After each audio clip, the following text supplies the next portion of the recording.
সম্প্রতি একাধিক জেলা সংগঠনে রদবদল করেছে তৃণমূল। বীরভূম এবং উত্তর কলকাতায় জেলা সভাপতি পদে রাখাই হয়নি কাউকে। দুই জেলাতেই আস্থা রাখা হয়েছে কোর কমিটিতে। বীরভূমের 7 সদস্যের কোর কমিটিতে অনুব্রত মণ্ডলকে রাখা হলেও কেড়ে নেওয়া হয়েছে তাঁর জেলা সভাপতি পদ। তিহারে বন্দি দশাতেও যিনি ছিলেন বীরভূম জেলা তৃণমূলের সভাপতি, এখন তিনি শুধুমাত্র কোর কমিটির সদস্য। উত্তর কলকাতাতেও 9 জন বিধায়ককে নিয়ে তৈরি করা হয়েছে কোর কমিটি। বীরভূমের মডেল কলকাতা উত্তরেও। কলকাতা উত্তরের জেলা সভাপতির পদে ছিলেন যিনি, সেই সাংসদ সুদীপ বন্দ্যোপাধ্যায়কে রাখাই হয়নি সেই পদে। এখন তিনি পালন করছেন শুধুমাত্র গুরুত্বহীন জেলা চেয়ারপারসনের দায়িত্ব। উত্তর কলকাতা তৃণমূলে এখন বীরভূমের মতোই কোর কমিটি শেষ কথা। বীরভূমে অনুব্রত মণ্ডলের সঙ্গে কাজল শেখের দ্বন্দ্ব নিয়ে অনেক চর্চা আছে রাজনীতিতে। কেষ্ট যখন জেলে, তখন ধীরে ধীরে দলে ফের উত্থান ঘটে কাজলের। কাজল এখন জেলা পরিষদের সভাধিপতি। কেষ্ট হারিয়েছেন দলের সভাপতি পদটাও। দুজনের মুখেই নাকি এবার লাগাম পড়ালো দল। সুদীপ বন্দ্যোপাধ্যায় বলছেন, মিলে গিয়েছেন নাকি কেষ্ট কাজল। 21 জুলাইয়ে রেকর্ড ভিড় হবে বীরভূম থেকে।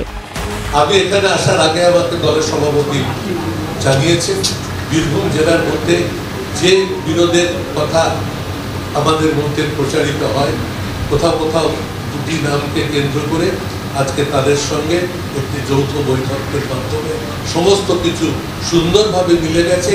বীরভূম থেকে আমাদের রেকর্ড সংখ্যক মানুষ এবার যৌথভাবে এই সমাবেশে যোগ দিতে আসে। যিনি একথা বলছেন তার দশাও এখন বীরভূমের অনুব্রতর মতোই। সাংসদ পদটাই তার এখন একমাত্র অবলম্বন। উত্তর কলকাতা তৃণমূলেও তাঁকে ঘিরে আছে অনেক দ্বন্দ্ব, গোষ্ঠীদ্বন্দ্ব। বীরভূমের কেষ্ট কাজল দ্বন্দ্বের অবসানের কথা ঘোষণা করা সুদীপকে তাই প্রশ্নের মুখোমুখি হতে হয় উত্তর কলকাতা নিয়েও। কেন ডাকা হয় না কোর কমিটির বৈঠক? জবাবে চাপা থাকলো না সুদীপের অসন্তোষ। উত্তর কলকাতা একটা কোর কমিটি গঠন করে দেওয়া হয়েছে 1 মাস আগে। সেই কোর কমিটি আজও বৈঠক করেনি। কে ডাকবেন, কারা করবেন, সেই নিয়ে একটা ধোঁয়াশা তৈরি হয়ে রয়েছে। আপনি কোর কমিটির বৈঠক যখন প্রয়োজন বোধ করবো তখন কথায় হাবে ভাবে কি খানিক উদ্ধত সুদীপ বন্দ্যোপাধ্যায়? পদ হারানোর রোষের বহিঃপ্রকাশেই কি এরকম উদ্ধত জবাব? খানিক উস্কো খুস্কো সুদীপ কি এখনও মানতে পারছেন না দলের সিদ্ধান্ত? সুদীপকে সামাল দিতেই কি সাংবাদিক সম্মেলনে তাঁকে সামনে আনা? উত্তর কলকাতা সংক্রান্ত প্রশ্ন কি জল ঢেলে দিল সেই চেষ্টাতেও? সুদীপ বন্দ্যোপাধ্যায়ের জবাব কি অন্য কোনো বার্তা দিচ্ছে? জল্পনা তৈরি হয়েছে ঘাসফুলের অন্দরে। ক্যালকাটা নিউজ।